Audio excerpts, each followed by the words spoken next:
하지만 이제 뼈의 높이가 문제예요. 뼈의 길이가 모자른 거죠, 그죠? 안녕하세요, 여러분의 아는 의사 신승환입니다. 반갑습니다.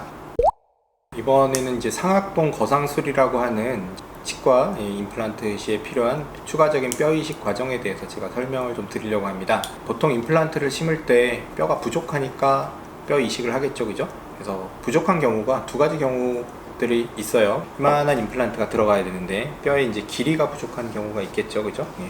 폭이 부족한 경우가 있겠고요.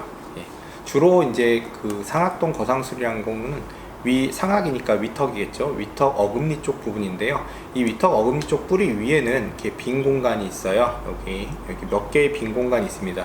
이비인후과 쪽에서는 이제 부비동이라고 부르고요. 저희는 이제 여러 개의 부비동 중에 여기 위에 있는 상악동, 그 공간을 이제 치과에서 수술할 때 거기에 연관되기 때문에 저희는 이제 상악동 거상술이라고 부릅니다. 임플란트는 이제 위로 이렇게 들어갈 거예요. 근데 보통 이 위턱뼈는 뼈의 폭은 좀 충분한 편이에요. 왜냐하면 어금니이기 때문에 어금니를 빼고 난 경우에 크게 염증이 심한 경우가 아니었다면 보통의 이 치아 폭 때문에 임플란트를 심기에 뼈의 폭은 충분한 경우들이 많아요. 하지만 이제 뼈의 높이가 문제예요. 높이가 임플란트가 충분하게 들어가기 위해서 뼈의 길이가 모자른 거죠, 그죠? 밑에 부분에 1, 2mm만 남아있는 경우도 있고 조금 더 있으신 경우도 있고 한데 보통 임플란트를 저희가 평균적으로 심는 길이가 선생님마다 조금 차이가 있지만 보통 8mm에서 10mm 정도 임플란트를 평균적으로 사용을 합니다. 그러면 이제 환자분들 뼈도 한 8mm에서 10mm 정도 필요하겠죠. 근데 생각보다 그만큼 없으신 분들이 많고요. 특히 발치한 지 오래되신 분들은 이 상악동이 함기화라는 과정을 거쳐요. 그래서 이 상악동이라는 공간은 코를 통해서 공기가 들어갈 때 한번 안에서 이렇게 돌고 그 다음에 입안으로 넘어가고 그런 역할을 해주는데 이가 없게 되면 그만큼 계속 시간이 지날수록 남아있는 뼈 부분이 계속 줄어드는 거예요. 정말 1mm, 2mm 남으시는 분들도 있어요. 계속 그 과정이 진행이 돼서.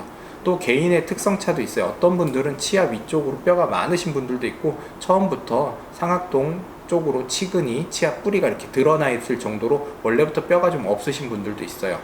또 다른 경우는 이제 이렇게 생각하시면 되는데 내가 이가 있었는데 왜 이를 뺐는데 상악동 거상술을 하라고 하지? 라고 생각하시는 분들이 있어요. 요게 이제 치아의 입체적인 모양이 달라서 그런데 이 위치아는 뿌리가 보통 3개 정도 있어요. 바깥쪽에 2개 있고 안쪽에 하나 있어요. 그래서 이렇게 3개 정도 뿌리가 있는데 이 상악동이라는 공간을 중심으로 해서 옆으로 있는 경우들이 굉장히 많아요. 이렇게 비어 있는 경우들이 많죠. 그러면 우리 내 치아 뿌리는 이렇게 이쪽으로 이렇게 벌어져서 산발이처럼 이렇게 딱 지지를 하고 있었는데 결국 중간은 비어 있었던 거예요. 그런데 임플란트는 이렇게 어쩔 수 없이 가운데로 심어지게 되거든요. 이를 빼고 났더니 뼈 이식을 상악동 이식술을 하라고 하지 하는 경우는 보통 이런 경우들이세요. 뼈 치아가 뿌리가 많이 벌어져 있어서 가운데가 비어 있었던 분들, 그런 분들은 또 상악동 이식술이 필요합니다.